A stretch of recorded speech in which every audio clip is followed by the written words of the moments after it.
Welcome to episode 11 of Texas Tracks and Taps. I'm John. I'm Coy. And I'm Graham. And over the past few days, we have been talking about different ideas for episodes, and we thought it would be really interesting to do some deep dives into specific years. And Graham is going to actually lead our discussion today on the year that he selected, which is the year 1991.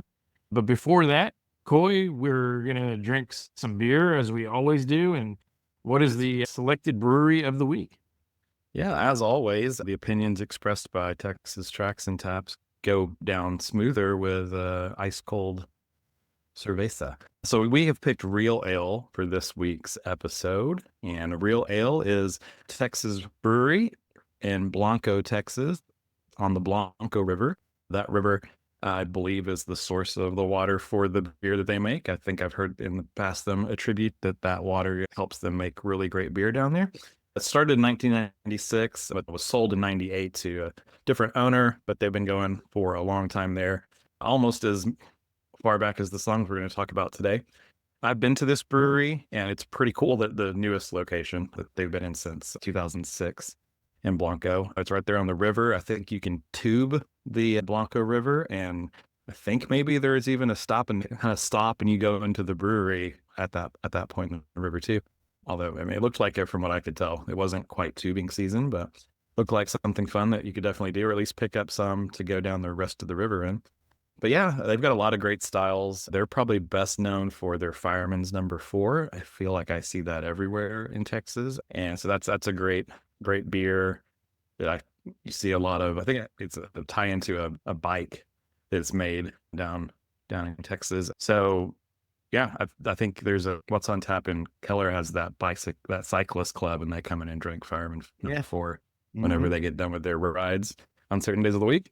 But yeah, so I went with one I hadn't had, which is called Crash Pad. It is an Imperial Hazy IPA, so a little bit stronger, 9.3%. But yeah, it captures those hazy vibes that I like to look for in an IPA. It's pretty good. I'll show you the can art here.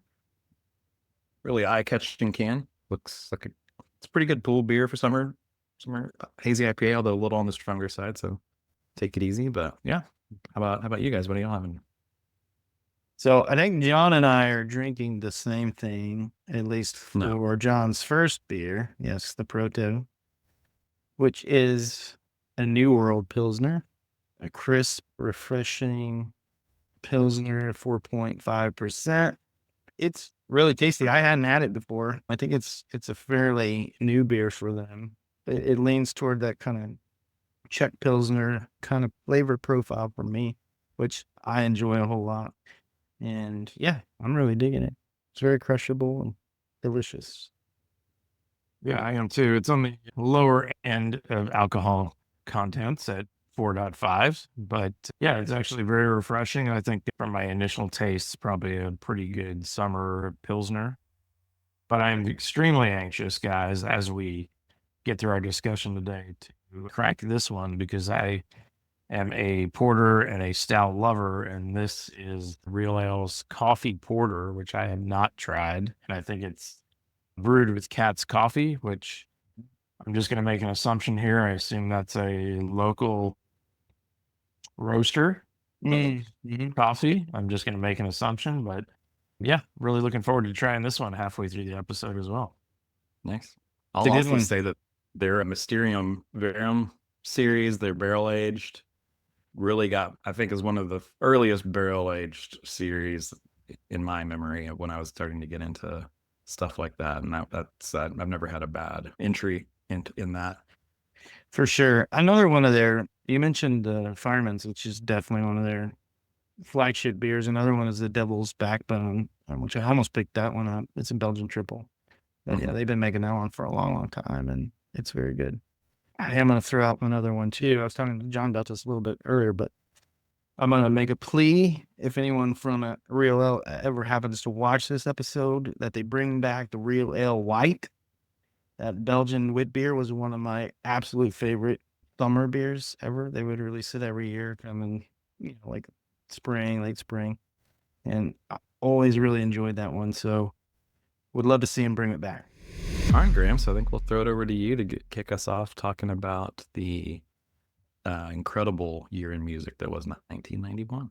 Yes, 1991. I'm going to talk a little bit just about where I was in 1991. I was 10, going on 11 years old, still very much developing my musical world. My musical taste was still very much in development. And I think I mentioned it before. And I think at this time I was still kind of into more like pop, R&B, and then some Christian rock stuff at this time. I mean, I think I'm in fourth, fifth grade, somewhere in there. So like a lot of this stuff I'm going to talk about, like I didn't really discover a lot of it till at least a couple of years later when I got more into, the rock music, alternative music, grunge, all that kind of stuff. But it's still very impactful on me just going back and discovering this music that was released in the 90s. And then 91 was, like you said, it was just a huge year, and there was an upswell of just rock and roll that was happening, a revolution or an evolution, whatever you want to call it, of rock and roll taking place. And the reverberations of that are still very much, being felt, in today's music. So I will say, though, I did have some struggles kind of finding a lot of Texas tie-ins. 91 was kind of not a great year in Texas music, it would seem. There just wasn't a lot to kind of draw on there. One really huge album that did come out in 91 from a Texas artist was George Strait's Chill of an Early Fall, which, the title track from that album did chart at number 3 on the country Billboard chart. So a pretty big hit for King George. But other than that, I struggled to really find much. So I think John did find a few more. So I'm going to throw it to him real quick. He's going to plug some Texas music from 91. Yeah, from a Texas perspective, I mean, we've talked about some of the greatest artists from Texas. Willie Nelson back in the early 90s was really going through some financial challenges with the IRS. And so 91 was one of those years where Willie actually released 2 different albums. One was actually directly attributed to the IRS challenges that he was having, and it was a compilation, a double album actually, and it was titled IRS Tapes. And I think it was IRS Tapes, Who Will Play My Memories. And then the other one was actually a joint album with Waylon Jennings that was titled Clean Shirt. And we were doing research beforehand because I think the 3 of us were like, Clean Shirt, I'd never actually heard that album or heard any of the songs off of it. And there's a reason why. It was one of the least successful albums by both Waylon and Willie. So it barely even cracked the Billboard 200 from what we read. But outside of the country, there was actually 2 other albums that I found that were released in 91. The Butthole Surfers, who were extremely influential, around the state and actually around the country. They actually had an album that was spelled Pioughd, but it's pronounced PO'd, as in pissed off. So they had that album released in 91, and then a very influential album in the rap world, and I've mentioned these guys before, from Houston. The Ghetto Boys had their album that was titled We Can't Be Stopped, that came out in 91 as well. But that's all I could find. Yeah. Yeah. I think that actually says a lot about what was happening in music as we started to get into the 90s, and country was going the way of like the George Strait type sound because he had been so successful in the 80s. And while Willie had been successful too in Waylon, by the late 80s, I think more and more people trying to, replicate George Strait. We would see that in the 90s, kind of that next evolution of country that I think George Strait had a big hand in, but you kind of see the market moving away from the outlaw country that we had in the previous couple of decades. So I think it kind of makes sense, actually, now that we're talking about it, that Texas would kind of not have huge releases this year, but it is interesting because obviously rap is coming up stronger in the 90s, and then alternative and, those other artists you mentioned are definitely fall into those camps. So very, very interesting time for sure.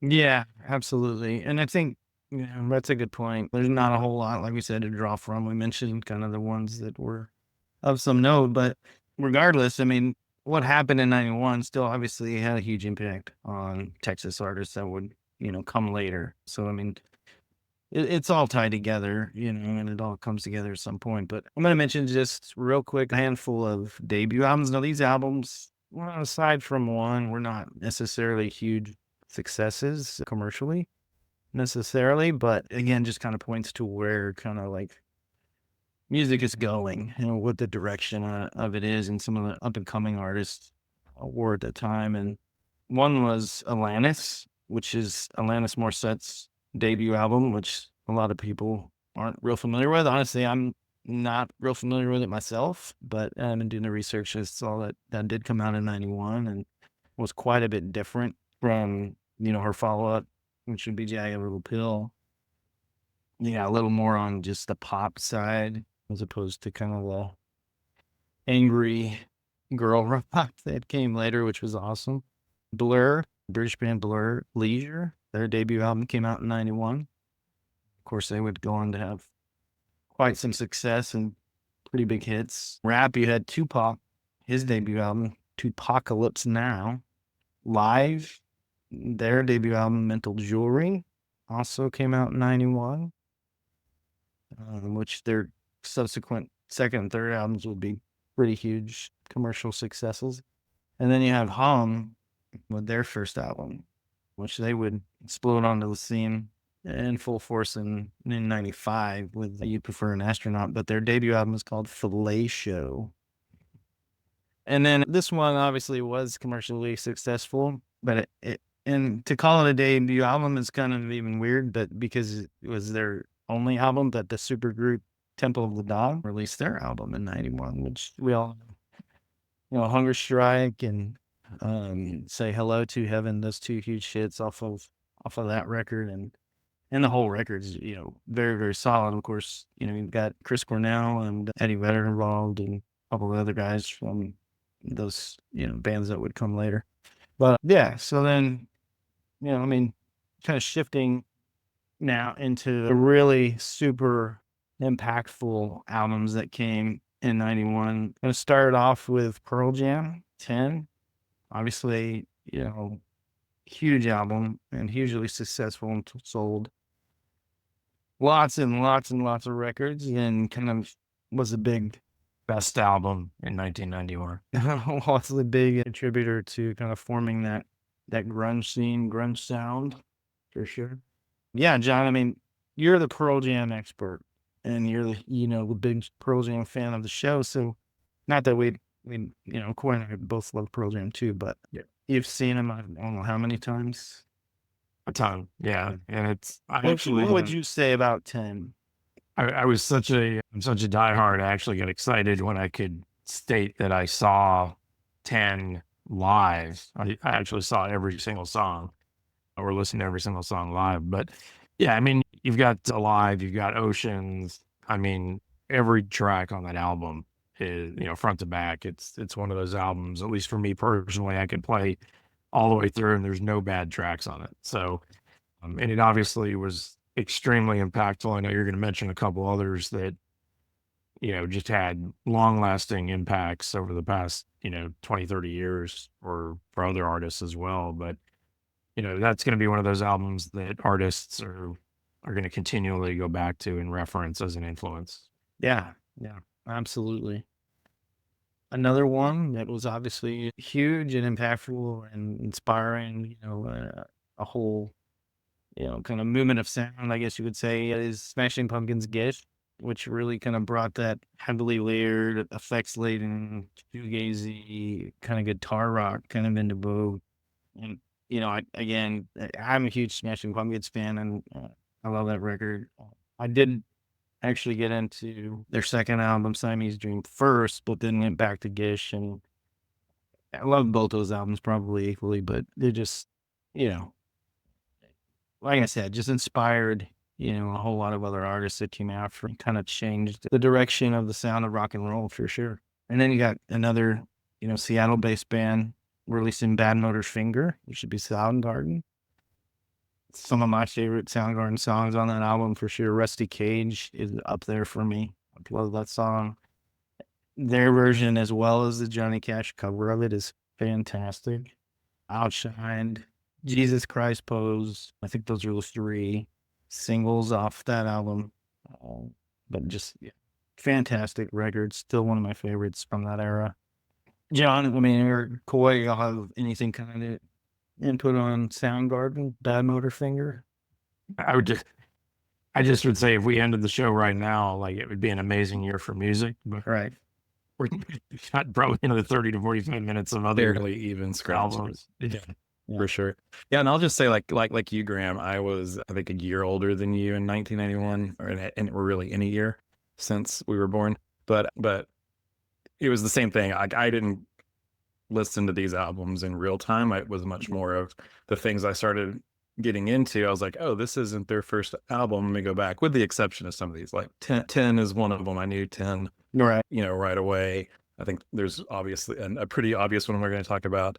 It's like that too. But yeah, so some of these ones we're talking about, especially when it comes to grunge, I really I was introduced to the band by their follow-ups, which were usually in like the 90, I think 94 was another kind of big year, and that's really when I was coming into modern music more.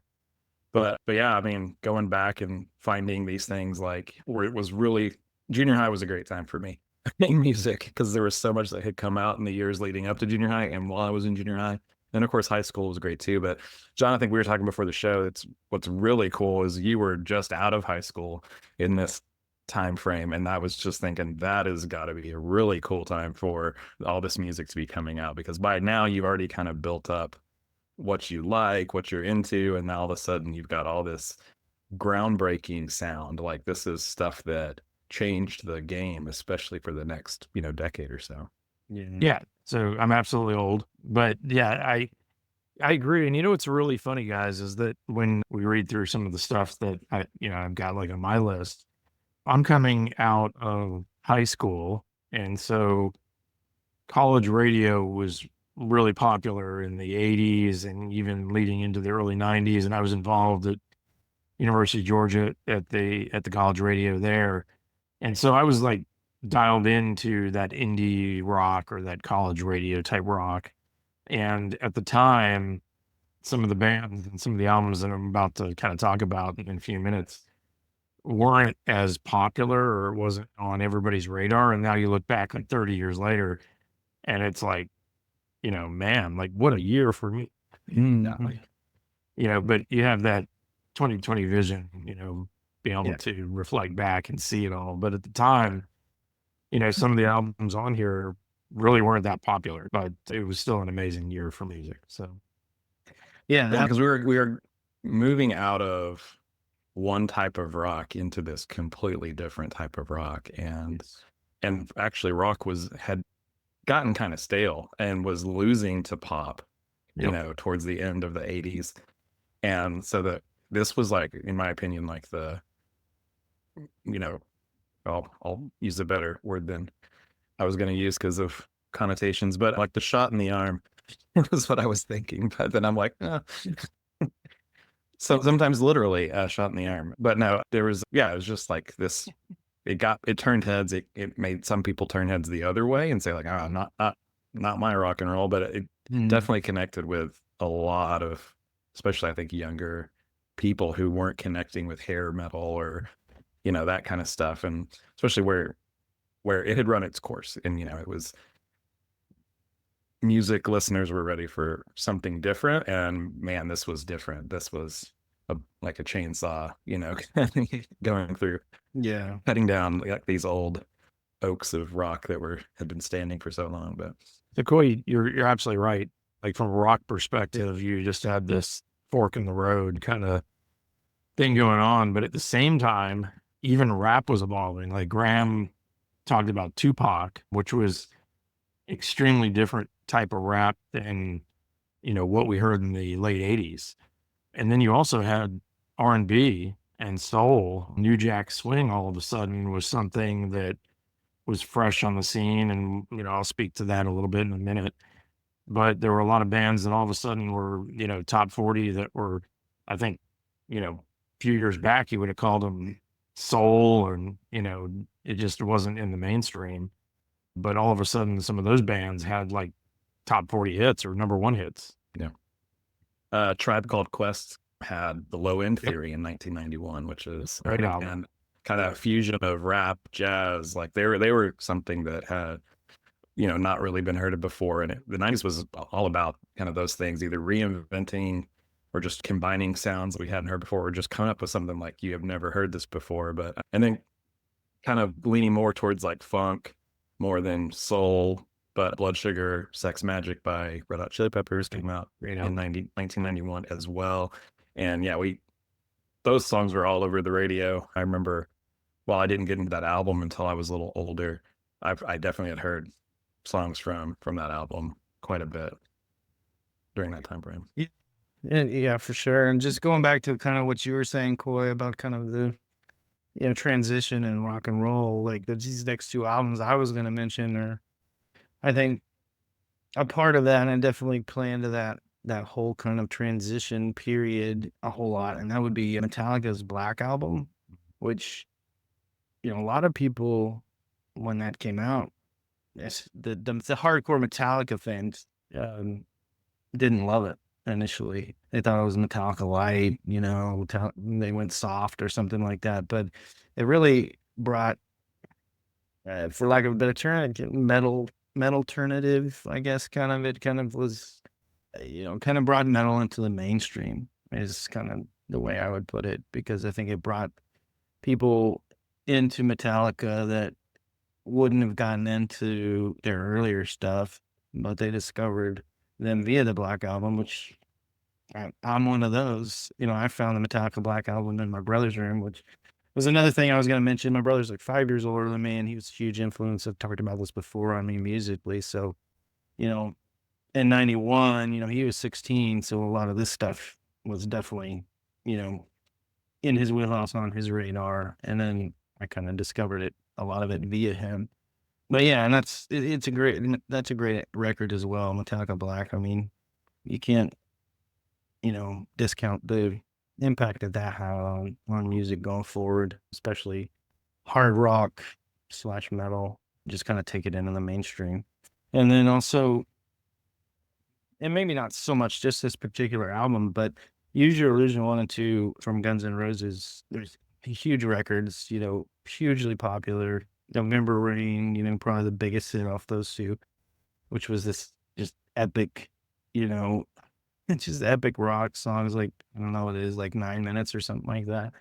But they played that on the radio, which was, you didn't hear a whole lot of 9-minute songs on the radio back then.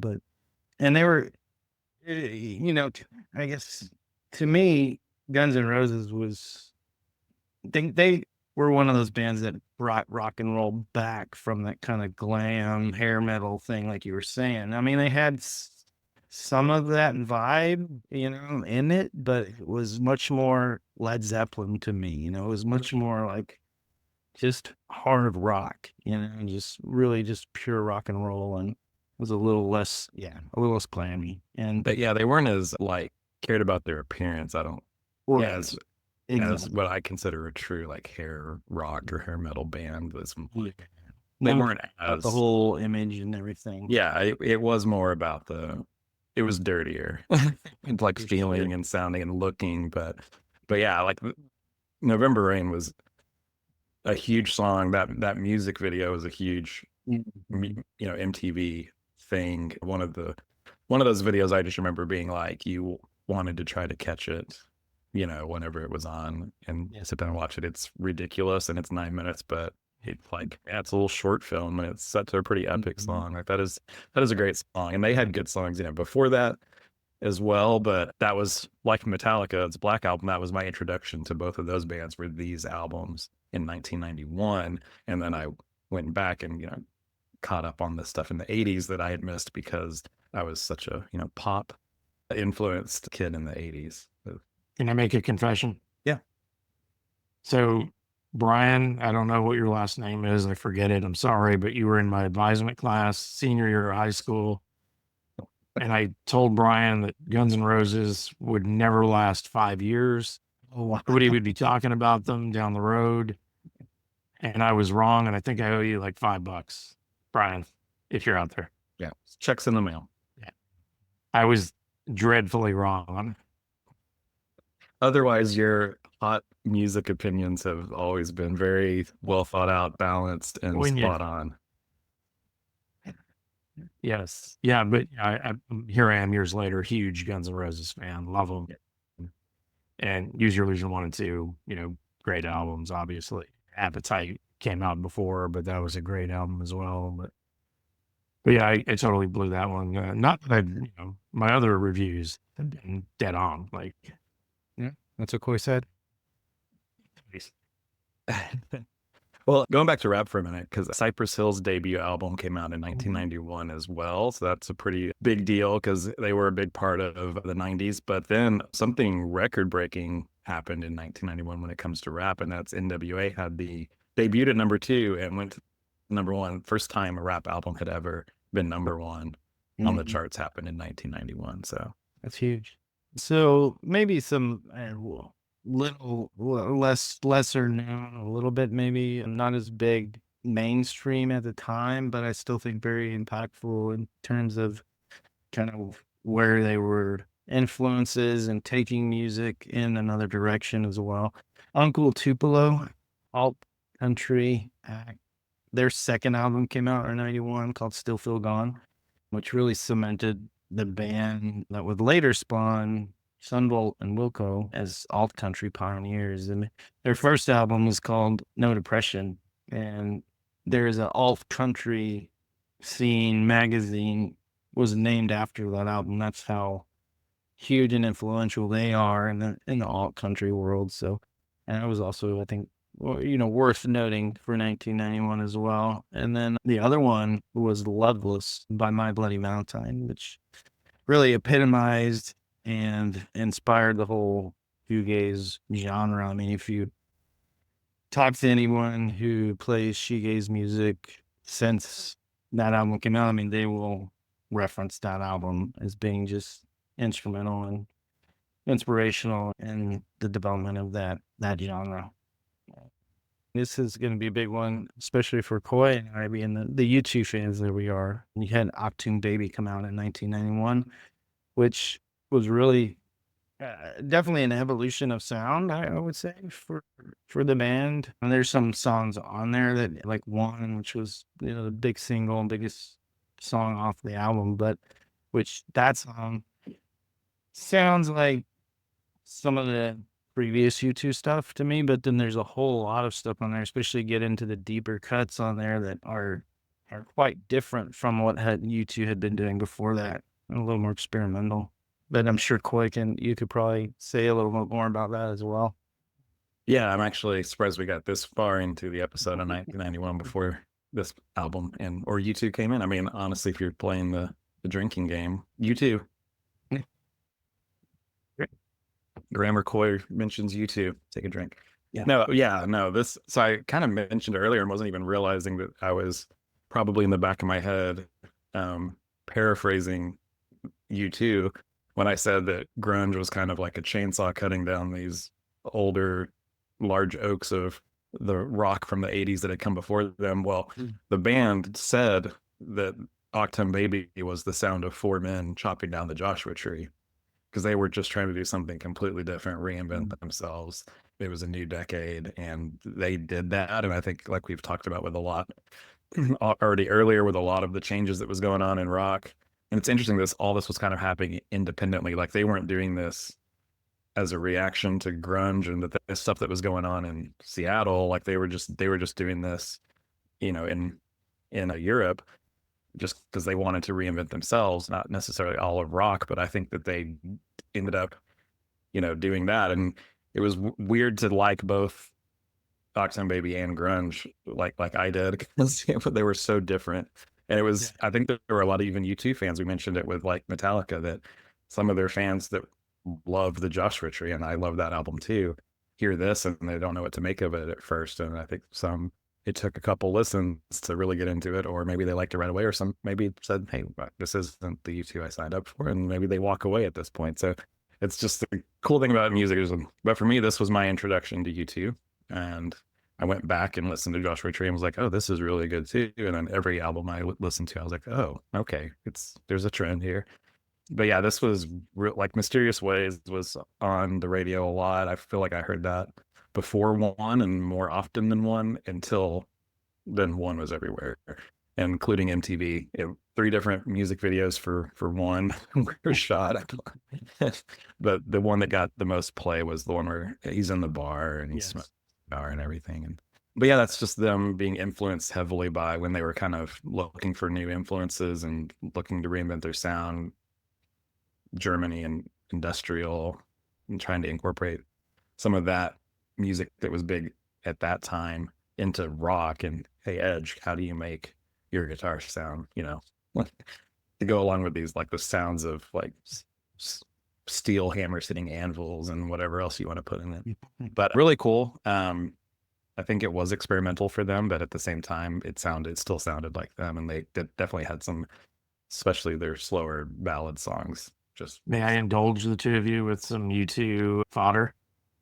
always. I mean, this album, I actually knew of U2 before this album, but this was a very unique album.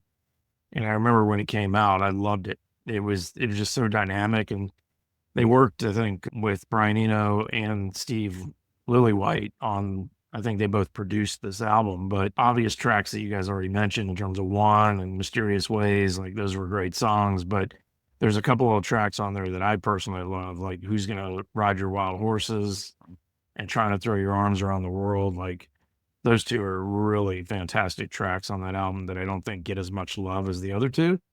And then there's obviously some other great tracks that were released on there, but Yeah. it's an album. The deep cuts on this album are the best for me. I Yeah. mean, like the singles, like we mentioned, One and Mysterious Ways, they're great songs for Yeah. sure, no doubt about it. But yeah, for me, I mean, Acrobat is, I think, one of my favorite U2 songs ever. Mm-hmm. Fantastic. Until the End of the World, especially live versions of Until the End of the World, are amazing. The Fly is a freaking awesome song.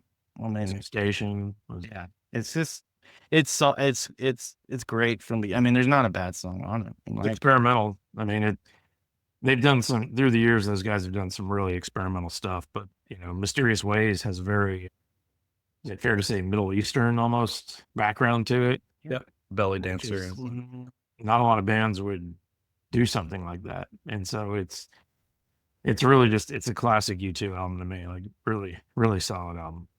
yeah, Yeah. I think it's my favorite U2 album. I think it's probably their best album. I don't know. I mean, I guess it's kind of hard to define that as what's favorite versus best. I mean, I don't know, but Save it for our U2 episode. I think it's really good. I really love it. Yeah. But And you mentioned Steve Lillywhite and Brian Eno, but I'll mention Daniel Lambois as well. He was a third producer on that album, and also on Joshua Tree too, I think. So yeah, it's interesting. It's basically the same personnel that did Joshua Tree all around. Right. But those guys, I mean, obviously Brian Eno is hugely, I mean, experimental guy. Yes. But Daniel Lanois too. I mean, he's never been one to just go with the flow and do the mainstream norm thing. I mean, so those guys were a huge part of that for sure. And then we come to the mother of all 1991 albums. The second studio album from Nirvana, Nevermind, which obviously inspired and defined and skyrocketed, the grunge movement. I mean, obviously it had a massive hit, both, in video form and audio form of Smells Like Teen Spirit. I mean, I don't even know what to say about it other than, it's one of those albums that just kind of defines a generation, I think. I mean, would y'all agree? Yeah, it's what we've been trying to say or allude to without saying this album the whole time, but everyone's been like, we know what you're talking about. But yeah, like this wasn't their debut album, but it was the first Nirvana album people outside of Seattle probably heard. And then we'd go back and listen to Bleach and realize that, that it was there all along. It just, when, getting signed to a big label and getting on MTV and being played on the radio all the time. But yeah, I mean, it was, gosh, that was huge. That in 10, I mean, that's the argument, is like, first or second, which one of these, but it's really a 1-2 punch. I mean, whichever order you want to put them in, they both arrive and you just knew something was here to stay. And then all of a sudden it was like, every other band that sounded like that, and there were a lot, started to come onto the radio and on MTV, and then I think music was better for it. But yeah, that's a juggernaut of an album for sure. Yeah, agreed. Smells like teen spirit. Not only the song, but the video, because you're talking about the height of the video time frame in our life. To see that janitor and the cheerleaders and the high school kids, like everybody just resonated with like that video, and they're like, what the heck is this? Like, this is just something we've never heard before or seen before. So yeah, I mean, it's like you said, Coy, you could debate between, Gish and Bad Motorfinger and, all these albums that came out as to which one's better 10. But I think Nirvana comes out on top, just in terms of the popularity and how influential they've been just through the years. Like it was just massive when it hit the scene.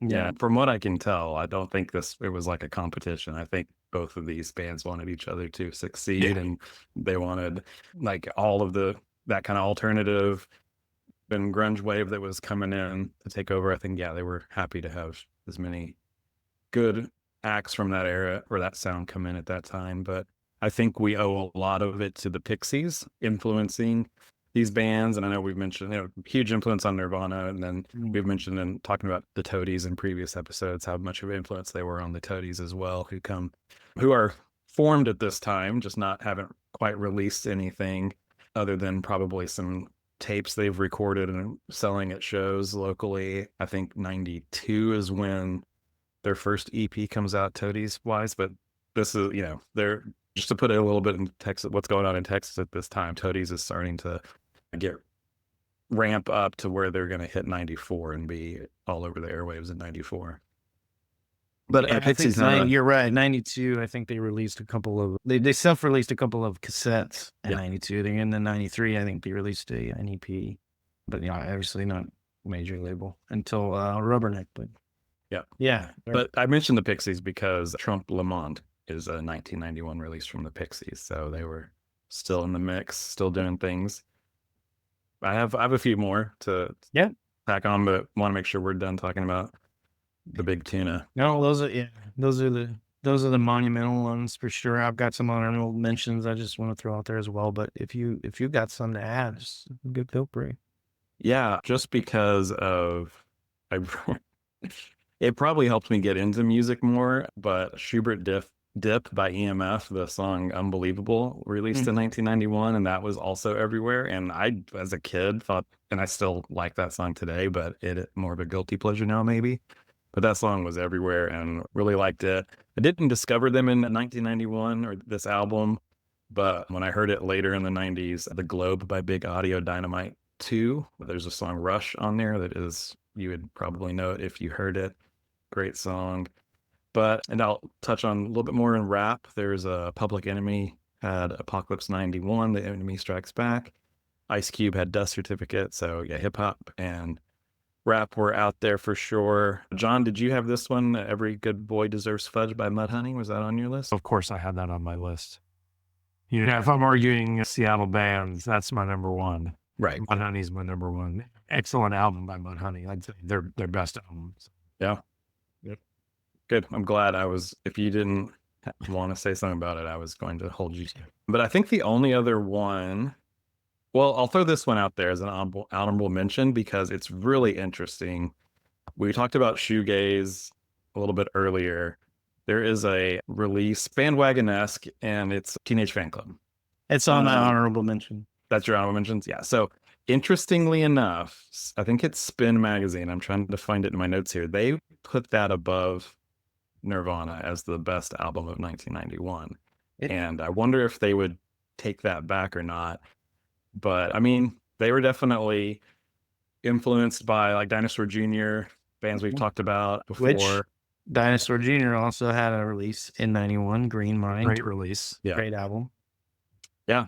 So yeah, let's see here. It is, yeah, Spin Magazine named it Album of the Year over Nirvana. So I thought that was really interesting. But they're cool. I would say definitely check them out if you haven't. Yeah. And then a big one for me, you mentioned college radio earlier, John, and I think these guys are from Georgia, right? Ram, Out of Time came out in 91. Just a little bit.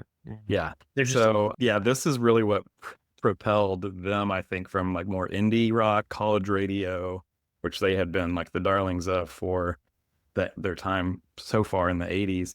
This put them to number one, like all over the place. And Losing My Religion was another one of those videos that I remembered seeing and just being like, who is this? You know, I knew this is another one I was aware of in 91, even though I wasn't quite into music yet. And then, yeah, I would go back and really start to get into REM as I got older, go back and listen to their older stuff and, you know, get their releases after this album too. But this is a big tentpole album for myself. It was one of the biggest 90s albums. Track on that album, Koi, is one of my favorites. Country Feedback.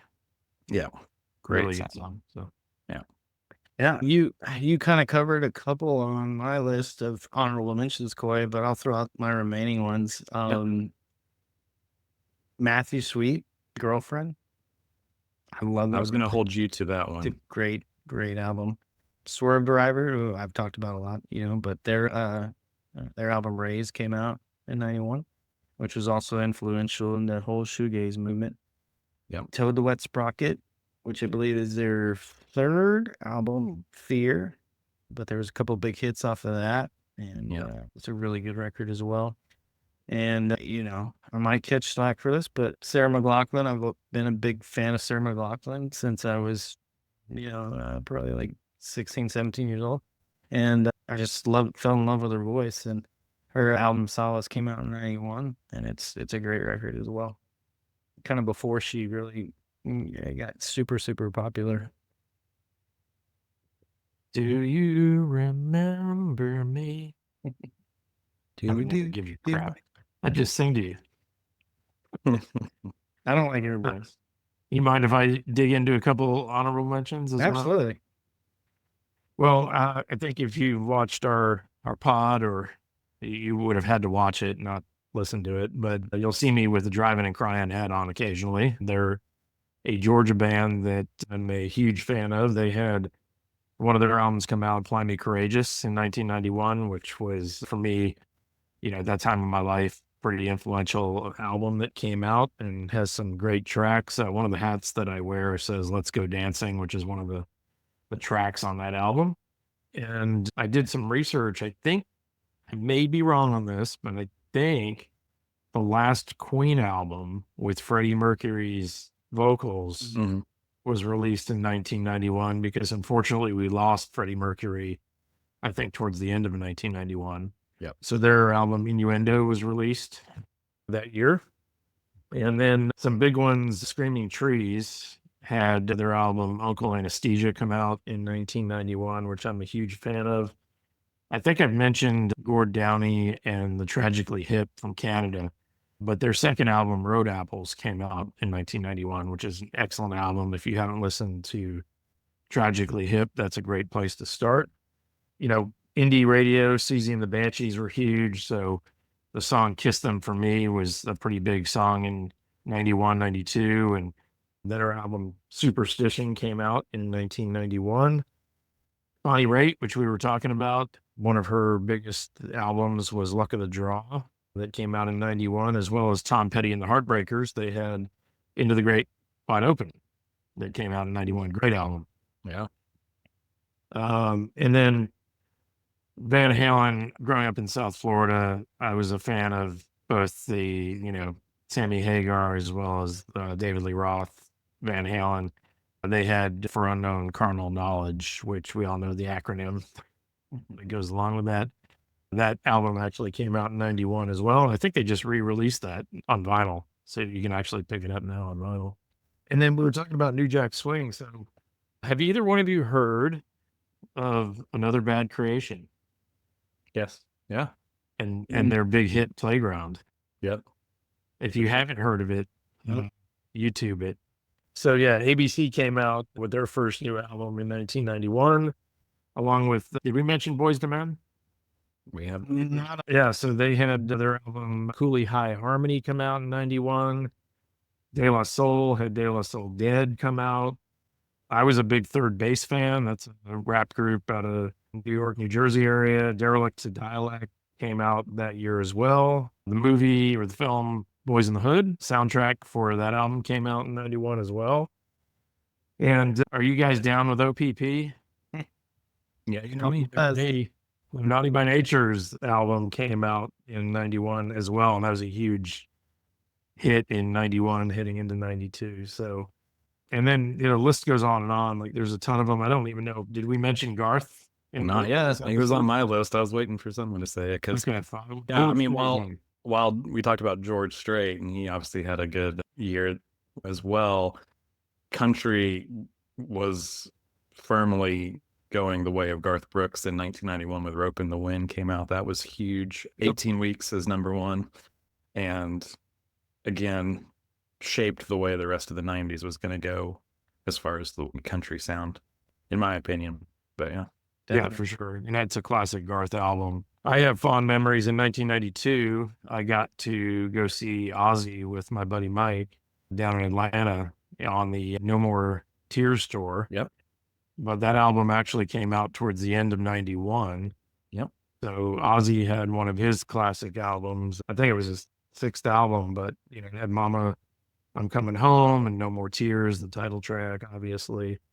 And then I think, Graham, you and I were talking about this before we actually started rolling today, but a gentleman by the name of Tom Cochrane, who is a Canadian artist, had a massively wild hit in 1991.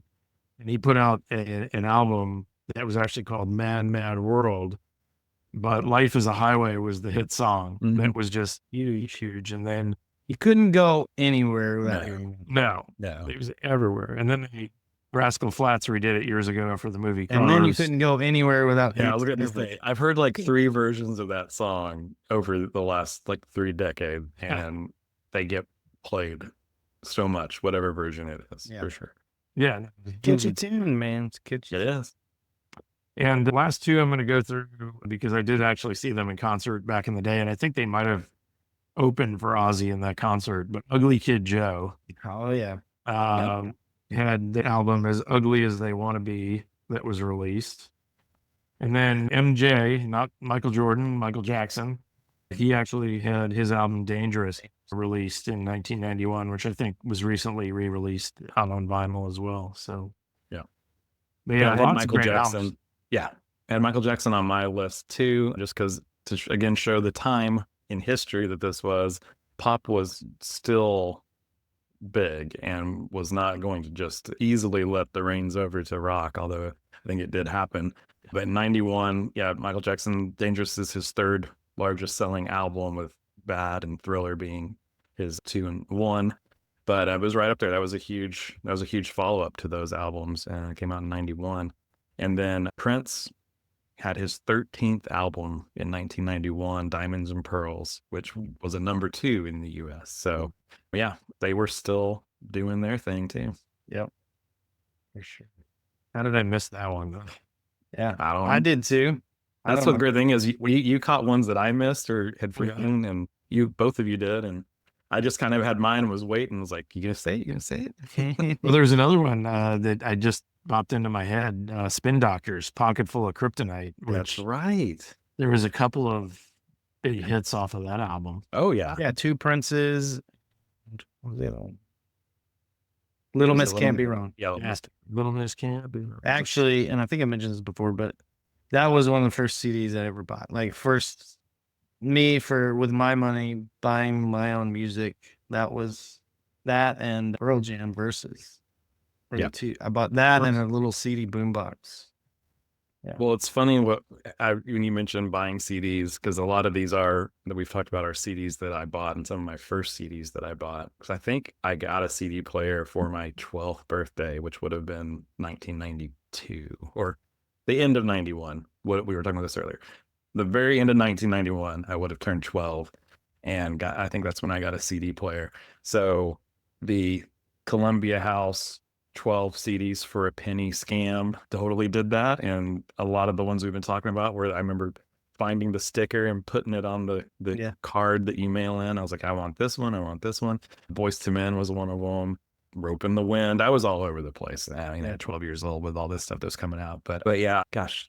But when I also was going out and buying albums, because I think in our previous conversation, I told you that Boys to Men and Wayne's World were actually the first two that I physically bought in hand. Mm-hmm. The Wayne's World soundtrack and Boys to Men. It wasn't in 91, but so yeah, I'm glad you brought up Boys to Men, because I forgot that was actually a 91 release. But yeah, that was definitely the CD era as well. We were digesting our music differently and we're consuming it differently, and CDs were so big. They were. Yeah. Changed the game again. Still have them all. It's really a perfect confluence of things, of change happening all around this time. Like media, the format of the media is changing, the sound is changing, the genres are bending and splitting in two, and in good ways. And yeah, it was an amazing time. And we could have picked a number of the years that follow 1991 and had this a very similar conversation. We were talking about that earlier. It was like, we go 94, do you go 96? Yeah. We will pick those other years. Will we? Okay. Let's talk about them. We will. But yeah, 91, huge year. I mean, it's undebatable as far as the massiveness of that year and just where it took things that would come. And yeah, I mean, I think that's it for 1991 for episode 11. And we look forward to the years that John and Coy are going to pick. I'm definitely looking forward to that and diving into some more. So, Coy, you want to close us out? Yeah, I mean, you picked a good one. It's going to be hard to, I mean, it's going to be hard, but it's actually, there's plenty of other years to talk about too. So it's actually not going to be hard, but it will be fun to top this list. But that's the great thing about it, is there's no right or wrong answer. 1991 is the best year in music, and then there's another year that's also the best year in music, and then there's another year that's also the best year in music. Yeah. It might be fun to do a worst year in music, actually, just to cleanse the palate after we do this. But we're definitely going to stick with best for a little bit. John and I will come up with our best of years and lead a discussion on that as well. But appreciate everybody jumping on, listening to us or watching us, however you like it. And yeah, we'll catch you next time. And thanks again to Real Ale for keeping us on top of our thoughts with this riveting dialogue. No, I appreciate the good stuff that's been coming out of Real Ale since 1996. Yes. Which is also a good year in music. And I'll make a commitment to Graham, since I wasn't ready for my homework assignment on this episode, I will be ready on the next episode. And we'll dish one out for you as well. Well, until then, cheers. Cheers, guys. Cheers.